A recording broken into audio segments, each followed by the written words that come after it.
Hello, everybody! Kulakandragoon here. Merry Christmas and Happy Holidays to everybody. Obviously, I'm not going to be streaming today. I'm spending the holiday season with my family. But I wanted to leave you guys with something to do today, just for the Christmas spirit.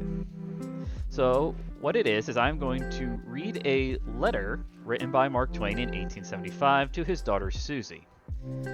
This was the first letter she'd ever written to Santa, and Twain, as he was a writer, didn't want his daughter to feel as though her work went unheard.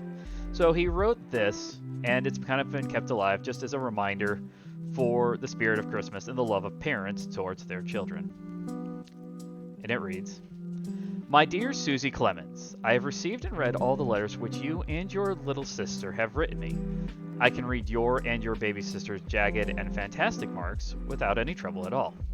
But I had trouble with those letters which you dictated through your mother and the nurses, for I'm a foreigner and cannot read English writing well. You will find I made no mistakes about the things which you and the baby ordered in your letters. I went down your chimney at midnight while you were asleep and delivered them all myself, and kissed both of you too. But there were one or two small orders which I could not fill because we ran out of stock. There was a word or two in your mamma's letter which I took to be a trunk full of doll's clothes. Is that it? I will call at your kitchen door about 9 o'clock this morning to inquire. But I must not see anybody, and I must not speak to anyone but you. When the kitchen doorbell rings, George must be blindfolded and sent to the door. You must tell George he must walk on a tiptoe and not speak, otherwise he will die someday. Then you must go up to the nursery and stand on a chair or the nurse's bed and put your ear to the speaking tube that leads down to the kitchen. And when I whistle through it, you must speak in the tube and say, Welcome, Santa Claus.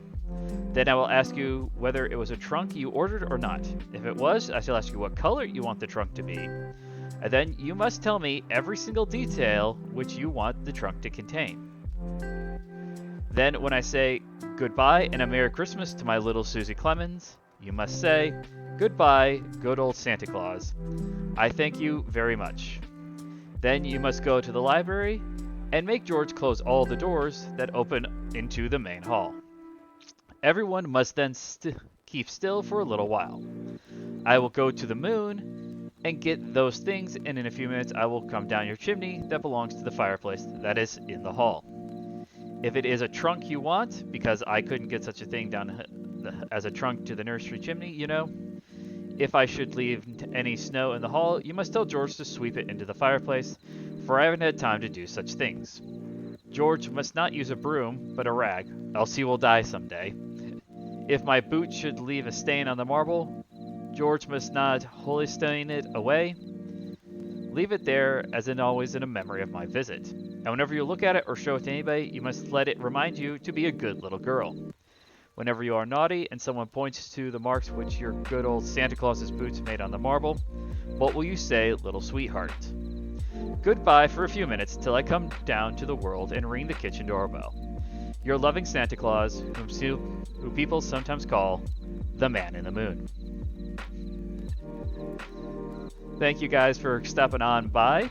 I will hope to see you all very soon, and have a Merry Christmas and Happy Holidays to all.